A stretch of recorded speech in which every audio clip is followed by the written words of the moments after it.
इससे पहले वाले वीडियो में हम आपको बताए थे केमिकल रिएक्शन के बारे में। आज हम लोग देखेंगे केमिकल इक्वेशन के बारे में। केमिकल इक्वेशन किसको कहा जाता है बाबू रे?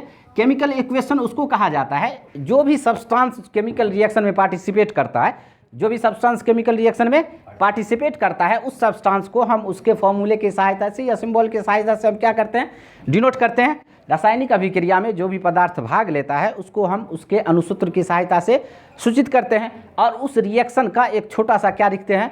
रूप लिखते हैं। उसको हम लोग बोलते हैं केमिकल इक्वेशन। केमिकल रिएक्शन एक प्रोसेस है जो लंबा होता है, बस उसको सिर्फ डिनोट जो करना है उसको हम लोग बोलते हैं chemical equation.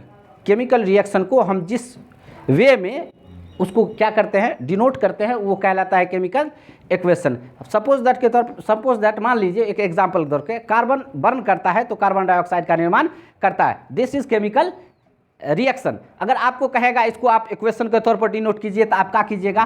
Carbon plus oxygen carbon dioxide, this is chemical equation.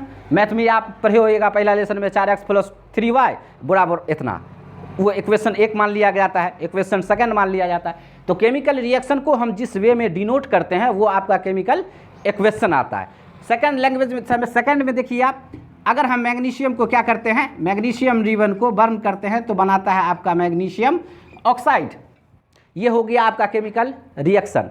अब इसको डिनोट करना है। Magnesium react with oxygen, magnesium react with oxygen and form magnesium oxide. एक बात हमेशा याद रख, वहन मैग्नीशियम ऑक्साइड जो होता है, magnesium is a metal, magnesium is a metal, atomic number is 12, electronic configuration is 282, last orbit content 2 electron. कभी भी अगर मैग्नीशियम रिबन को बर्न करना है तो सबसे पहले आपको सैंड पेपर्स की सहायता से उसको क्या करना पड़ता है? क्लीन करना पड़ता है। क्वेश्चन कभी कभी पूछता है एग्जाम में, why magnesium ribbon is clean with sand paper before it burning. जब मैग्नीशियम रिबन को आपको जलाना है तो उससे पहले आपको उसको क्या करना पड़ेगा? क्लीन करना पड़ेगा। एक मेन ये रीज़न, क्या reason? Because magnesium is a more reactive metal and metal react with oxygen form magnesium oxide. तो उस मैग्नीशियम के ऊपर में एक परत होता है ऑक्साइड का, और जलाने से पहले उसको हम उस ऑक्साइड की परत को क्या करते हैं? लेयर को रिमूव करते हैं ताकि वो आसानी से क्या कर सके? जल सके। तो इसलिए हम मैग्नीशियम ऑक्साइड को जलाने से पहले सैंड पेपर से क्या करते हैं? रिमूव करते हैं। तो समझ गया केमिकल इक्वेशन। केमिकल इक्वेशन जो केमिकल रिएक्शन का में जो सब्सटेंस पार्टिसिपेट करता है उसको जो हम डिनोट करते हैं उसको बोलते हैं हम लोग केमिकल इक्वेशन। ये दो तरह का होता है बच्चा, एक होता है बैलेंस केमिकल इक्वेशन और दूसरा का होता है अनबैलेंस। बैलेंस और बैलेंस उसको कहा जाता है जब रिएक्टेंट और प्रोडक्ट दोनों साइड याद रखिएगा, रिएक्टेंट साइड और प्रोडक्ट साइड दोनों तरफ तत्व का परमाणु की संख्या अगर समान हो तो वो आपका बैलेंस आ जाएगा, और अनबैलेंस में रिएक्टेंट और प्रोडक्ट दोनों साइड जो है आपका परमाणु की संख्या समान नहीं रहेगा तो वो आपका क्या हो जाएगा? अनबैलेंस। देखो 9th क्लास में जो है ये एक थ्योरी बताया गया था जो हर एक रिएक्शन को आपको बैलेंस करना जरूरी है। Law of conservation of mass theory ये कहता है जो कभी भी कोई भी रासायनिक अभिक्रिया जो होता है, कोई भी रिएक्शन जो होता है उसमें सब्सटेंस का मास जो होता है वो कांस्टेंट रहता है। मास वो हमेशा क्या रहता है? कांस्टेंट रहता है। न तो डिस्ट्रॉय होता है और न ही गेन ये फॉर्म होता है, जितना रहता है उतना रहता है। अब मान लीजिए इसलिए बैलेंस के इसको मतलब केमिकल इक्वेशन को बैलेंस करना ज़रूरी होता है, याद रखिएगा। अब देखिए मान लीजिए अगर सपोज दैट दे दिया जो कार्बन अगर 4 ग्राम है, ये है ऑक्सीजन मतलब 2 है, ये 6 है, तो टोटल मिलाकर के रिएक्टेंट साइड कितना हो गया? 10। तो आपको इधर भी आपको क्या करना है? 10 करना है। दोनों तरफ रिएक्टेंट और प्रोडक्ट दोनों तरफ आपका क्या होना चाहिए? बराबर होना चाहिए। जब बराबर हो जाएगा तो समझ जाइए वो क्या है? बैलेंस है। अगर इक्वेशन में अनबैलेंस दिए हुआ है तो आपकी जिम्मेदारी है उसको क्या करें? बैलेंस करें। ठीक है।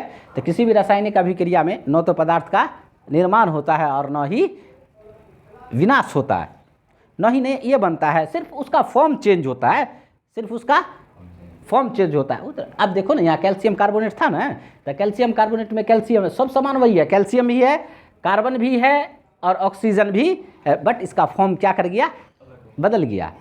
समान वही है, कोई न्यू सब्सटेंस, कोई नया एलिमेंट इसमें आया नहीं है, समान वही है, सिर्फ आपका इसका फॉर्म जो है वो क्या कर गया है, बदल गया है। अब एक तरीका आता है जो कभी कभी एग्ज़ाम में 1 नंबर का क्वेश्चन दे देता है, ज़्यादातर जनरल कंपटीशन में भी देता है, जो कोई भी रिएक्शन दे देगा एगो, कहेगा उसको क्या कीजिए, बैलेंस कीजिए, या आपको इंडिकेट करना है, सूचित करना है जी ये बैलेंस है या नहीं है। अगर नहीं है तो फिर उसको क्या कीजिए, बैलेंस। सिंपल तरीका है, देखिए एकदम।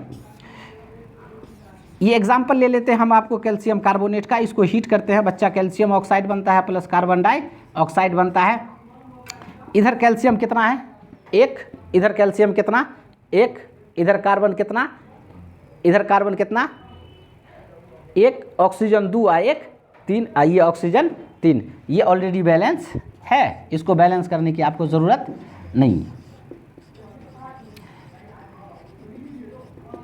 अब देख लीजिए मैग्नीशियम है, ऑक्सीजन के साथ क्या किया, रिएक्ट किया, ये बनाया आपका मैग्नीशियम ऑक्साइड, क्या बनाया। अब देखिए मैग्नीशियम इधर 1 है, मैग्नीशियम 1 है, ऑक्सीजन 1 है, यहाँ ऑक्सीजन 2 है, तो अनबैलेंस है।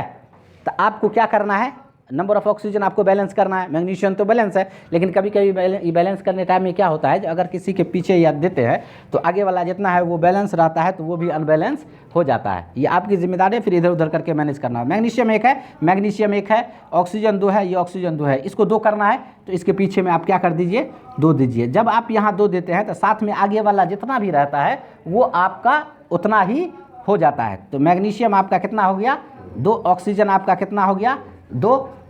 अब इधर देखिए मैग्नीशियम अगर 2 है तो इस मैग्नीशियम को आपको फिर कितना करना, 2 करना पड़ेगा, तो यहाँ आप 2 दे दीजिए, आपका मैग्नीशियम कितना हो गया, 2 हो गया, और ऑक्सीजन 2 है।